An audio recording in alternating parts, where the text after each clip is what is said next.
नमस्कार, मैं Dhananjay Kumar the public India में आपका स्वागत है। इजरायल और ईरान के युद्ध के बीच अब तक सिर्फ ट्रंप साहब बोल रहे थे और बाकायदा धमका रहे थे। G7 की जो समिट चल रही थी उसको भी छोड़ करके और लौट गए वो 17 तारीख, यानी 17 तारीख को समिट खत्म होना था, लेकिन 16 तारीख को ही लौट गए वो।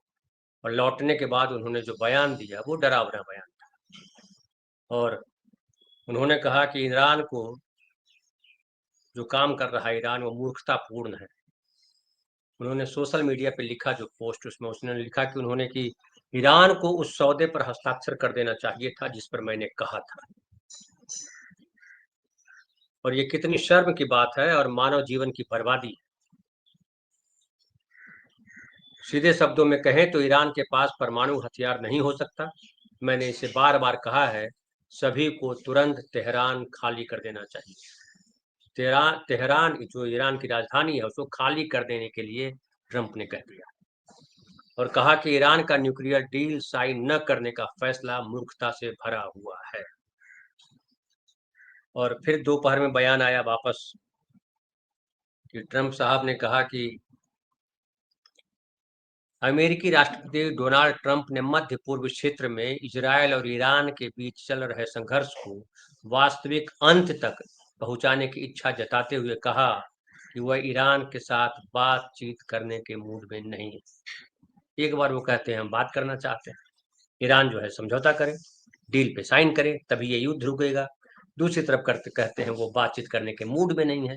तो इससे पता लगता है कि ट्रंप जो है वो अपने तरीके से पूरे देश को, पूरी दुनिया को हैंडल करना चाहते हैं। और देखिए कि इस बीच इजराइल ने भी जो बयान दिया वो बड़ा खतरनाक बयान था और बाकायदा इजराइल के रक्षा मंत्री ने कहा कि ईरान के सर्वोच्च नेता आयतुल्लाह अली खामेनेई को चेतावनी दी कि उनका भी इराक के सद्दाम हुसैन जैसा ही असर होगा। इसके अलावा जो वहाँ के प्रधानमंत्री हैं नेतन्याहू ने कहा कि हम सिर्फ अपने दुश्मन से नहीं लड़ रहे हैं, हम आपके दुश्मन से लड़ रहे हैं। वे नारे लगाते हैं इजराइल की मौत, अमेरिका की मौत, और यह जल्द ही अमेरिका तक पहुंच जाता है। उन्होंने यहाँ तक कहा कि सिर्फ इजराइल के लिए खतरा नहीं है ईरान, बल्कि हमारे अरब पड़ोसियों के लिए, यूरोप के लिए और अमेरिका के लिए भी खतरा है। और नेतन्याहू ने कहा कि वे नारे लगाते हैं इजराइल की मौत, अमेरिका की मौत, और यह जल्द ही अमेरिका तक पहुंच सकता है। तो ट्रंप को उकसाने वाली बात भी है ये जो नेतन्याहू कर रहे हैं। और नेतन्याहू ये भी कह चुके हैं कि हम जो है वहां सत्ता परिवर्तन चाहते हैं। इसके बीच जो G7 के देश हैं उन तमाम देशों ने कहा था कि जो संयुक्त बयान उनका आया उसमें शांति के लिए बात की गई और दूसरी तरफ ये भी कहा कि ये जो इजरायल है, इजरायल के पास ये अधिकार है कि वो अपनी सुरक्षा करे। और ये भी कहा कि मिडिल ईस्ट में तनाव को कम करने की किसी भी कोशिश में गाजा में सीज फायर भी शामिल होना चाहिए। तो गाजा में भी सीज फायर की बात की है G7 के देशों ने, ये अच्छी बात है। लेकिन तरफ जो है, जो ये जिसके पक्ष लेने की बात कहें तो वो पक्ष जो है इजराइल का ही लिया है, क्योंकि जिधर ट्रंप उधर यूरोप, ये अब तक यही देखा गया है। लेकिन G7 को बीच में छोड़ करके ट्रंप का लौट जाना वाशिंगटन, व्हाइट हाउस ने इस खबर की पुष्टि की, वो बड़ी चिंता का संकेत है कि ट्रंप जो है परेशान है, चिंतित है, उनके अनुसार चीजें हो नहीं रही। इस बीच 21 मुस्लिम देशों ने इजरायली हमलों की आलोचना की और जो 21 मुस्लिम देश हैं उसमें अल्जीरिया है, बहरीन है, ब्रुनेई है, चाड है, कोमोरोस है, जिबूती, मिस्र, Gambia, Iraq, Jordan, Kuwait, Libya, Mauritania, Oman, Pakistan, Qatar, Saudi Arab, Sudan, Somalia, Turkey और UAE। इन 21 देशों ने एक पत्र पे हस्ताक्षर किए और कहा कि ये जो युद्ध है उसको तुरंत समाप्त किया जाना चाहिए। और इन देशों ने इजरायल की आलोचना की, इजरायल के हमलों की आलोचना की। लेकिन जो मुस्लिम कंट्रीज है उनके आलोचना को, उनकी चीजों को बहुत विश्व स्तर पर अगर कहें, अमेरिका के स्तर पर अगर बात करें, तो अमेरिका बहुत तवज्जो नहीं देता है। लेकिन अब इसमें इंटरेस्टिंग बात ये हो गई है क्षमा करें, जो कि इजरायल के लिए परेशानी का सबब तो है, और ये भी एक्सपोज हो गया है कि इजरायल के पीछे बेसिकली अमेरिका है, केवल इजरायल नहीं है। और ट्रंप के लिए परेशानी का सबब इसलिए हो गया कि अब चीन इसमें कूद गया है। जो चीन अब तक शांति की बात कर रहा था, अब चीन ने बाकायदा जो लहजा इस्तेमाल किया है बात करने का, एक तरह से समझिए उसको धमकी दी है चीन। और यहां तक कह दिया है कि अमेरिका इस युद्ध को हवा दे रहा है, इसको कहते हैं आग में घी डाल रहा है, यहां तक कह दिया है। और चीन ने कहा है कि इस युद्ध का जिम्मेदार कोई और नहीं, अमेरिका है। ये सीधे तौर पर चीन ने कह दिया है। तो ये जो है चीन चीन ने जो कहा है वो अमेरिका के लिए बहुत परेशानी वाला है, क्योंकि अब तक अमेरिका को किसी ने चुनौती नहीं दी थी और जो चाहे वो कर रहा था।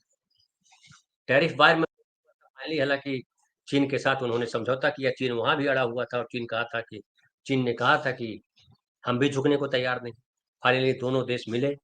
अब जब ईरान वाले मसले पे चीन फिर से खड़ा हुआ है, इसके पहले आप याद कीजिए कि भारत पाकिस्तान के बीच जो लड़ाई चल रही थी उसमें चीन ने कहा था कि हम पाकिस्तान के संप्रभुता और उसकी सुरक्षा के साथ खड़े हैं। तो यहाँ भी कहा है चीन ने कि अमेरिकी राष्ट्रपति डोनाल्ड ट्रंप ने तेहरान के लोगों को शहर खाली करने के लिए कहा था, इसको लेकर चीन ने सख्त प्रतिक्रिया दी। उसने अमेरिका को युद्ध का जिम्मेदार ठहराते हुए कहा कि वो आग में घी डालने का काम कर रहा है। और जो विदेश मंत्रालय के प्रवक्ता है गुओ जियाकुन, उन्होंने प्रेस कॉन्फ्रेंस में कहा कि आग को हवा देने या उसमें घी डालने से मौजूदा मौजूदा स्थिति में सुधार नहीं आएगा।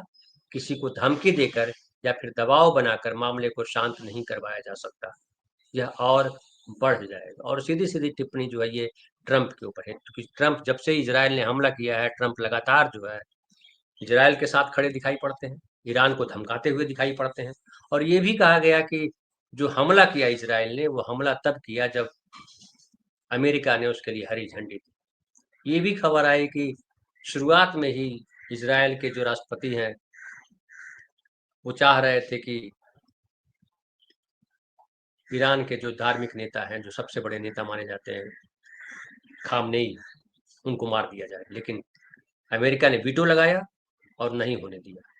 उसकी वजह बताई गई कि अमेरिका चाहता है कि ये न्यूक्लियर डील जो है हो जाए, और न्यूक्लियर डील के लिए जरूरी है कि कोई ऐसी घटना न की जाए जो ईरान या और दुनिया के दूसरे देश उसमें कूद पड़े। अब ये हुआ है कि इस बीच हालांकि दोनों तरफ से हमले जारी, इजराइल भी लगातार हमला कर रहा है, ईरान भी हमला कर रहा है। कहा तो गया कि रात में ईरान ने बहुत तेज हमला किया। इस बीच जो है एक और खबर आई कि ईरान के एक बड़े सैन्य कमांडर भी मारे गए हैं। लेकिन अब चीन के उतर आने से थोड़ा ईरान का पक्ष और मजबूत हुआ है। और टेलीफोन पर बात करते हुए चीन के विदेश मंत्री वांग ने ईरानी विदेश मंत्री से कहा कि ईरान की संप्रभुता, सुरक्षा और क्षेत्रीय अखंडता के इजरायल द्वारा उल्लंघन किए जाने की निंदा करता है। और देखिए, मुझे लगता है कि ये भारत की ये जवाबदेही थी, भारत की ये जिम्मेदारी थी, ये भारत, मैं परसों से बोल रहा हूँ कि भारत को इसमें मध्यस्थ की भूमिका निभाना चाहिए था, क्योंकि दोनों देश, चाहे इजरायल हो या चीन हो, चीन हमारा, ये क्षमा करेंगे, इजरायल हो या ईरान हो, ईरान हमारा पुराना साथी रहा, लंबे समय से हमारे साथ रहा। और इजरायल को 2014 के बाद नरेंद्र मोदी जी ने बड़ा क्लोज बनाया। दोनों जब मित्र देश हों और लड़ रहे हैं आपस में, तो जो कॉमन फ्रेंड है उनकी जवाबदेही बनती है कि वो जो है उनके बीच बीच बचाव करें। और अमेरिका तो उकसाने का काम कर रहा है, चीन ने भी कह दिया, हम सब ने देखा। ऐसे में भारत अगर शांति की बात करता और दोनों के बीच मिलने मिलाने की बात करता, तो भारत की गरिमा बढ़ती। तो मैं तो कहूंगा कि मोदी जी ने एक और अवसर खो दिया। अब चीन आगे आ गया है, और चीन आगे आ गया केवल ये कहने के लिए नहीं आया कि मैं शांति समझौता आपके बीच कराना चाहता हूँ, बल्कि ये कह रहा है कि अमेरिका जो कर रहा है वो गलत कर रहा है। ये भी कहा कि इजराइल ने जो हमला किया है वो जो संप्रभुता और सुरक्षा का जो सवाल है, इजराइल ने उसका उल्लंघन किया है कि हर देश की अपनी संप्रभुता है, और उसकी संप्रभुता पे हमला, वहां सत्ता बदल हो या न हो, कोई दूसरा देश तय करे, ये सही नहीं है। और चीन के उतरने की वजह दो बड़ी महत्वपूर्ण वजह बताई जाती है। एक तो चीन जो है लंबे समय से साझेदार रहा है ऊर्जा और रक्षा के क्षेत्र में, चीन ईरान के साथ।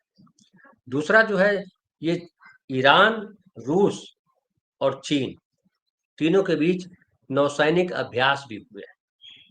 और चीन ने यहाँ तक कहा था, पहले भी कहा था उसने, कि ईरान के जो अमेरिकी प्रतिबंध लगाया गया था उसका विरोध किया था चीन ने, और कहा था कि ईरान के परमाणु कार्यक्रम के लिए मैं समर्थन करता हूँ।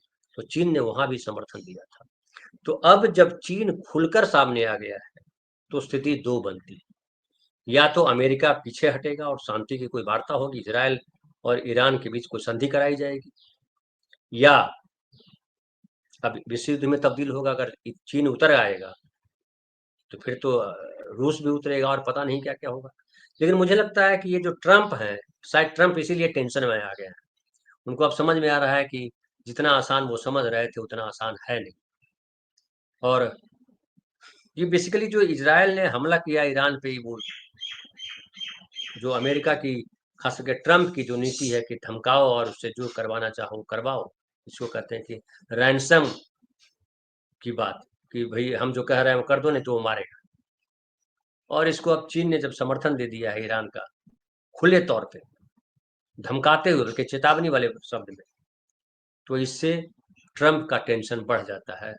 और ट्रम्प जो है अब क्या करेंगे। इजराइल तो पहले ही एक्सपोज हो गया है। इजराइल ने पहले भी कहा है कि हम जो है, पहले उसने कहा था कि हम वहाँ का जो परमाणु कार्यक्रम है ईरान का, वो हमने हमारे लिए सबसे बड़ा खतरा है और उसको हम खत्म कर कर ही छोड़ेंगे। बाद में उसने कहा कि हम सत्ता परिवर्तन चाहते हैं। इस बीच एक और खबर आई कि जो इजराइल के राजदूत हैं उन्होंने कहा कि उसका जो, ये जो ईरान का फोर्डो न्यूक्लियर साइट है, वो ईरान के कोम शहर के पास पहाड़ों के नीचे गहराई में बना हुआ है, जहां परमाणु बम बनाए जाने की बात की जा रही है। तो वहां पे एडवांस सेंट्रीफ्यूज लगे हुए हैं जो यूरेनियम को शुद्ध करते हैं। और परमाणु हथियार बनाने के लिए यूरेनियम को कम से कम 90% तक शुद्ध होना जरूरी है। और अगर 90% शुद्ध हो जाता है तो यूरेनियम, तो फिर बम बनाया जाएगा, परमाणु बम बनाया जाएगा। और ये खतरा जो है इजराइल को भी है, सबसे ज्यादा खतरा इजराइल को, अमेरिका को, कि अमेरिका की बादशाहत में कहीं चैलेंज न पड़ जाए। ईरान, मैं बार बार कहता रहा हूँ कि ईरान बहुत महत्वपूर्ण देश है। रूस, चीन, भारत और उधर अमेरिका और यूरोप, मिडिल ईस्ट के और जो देश है, मिडिल ईस्ट में तो हमेशा दो भाग रहा है।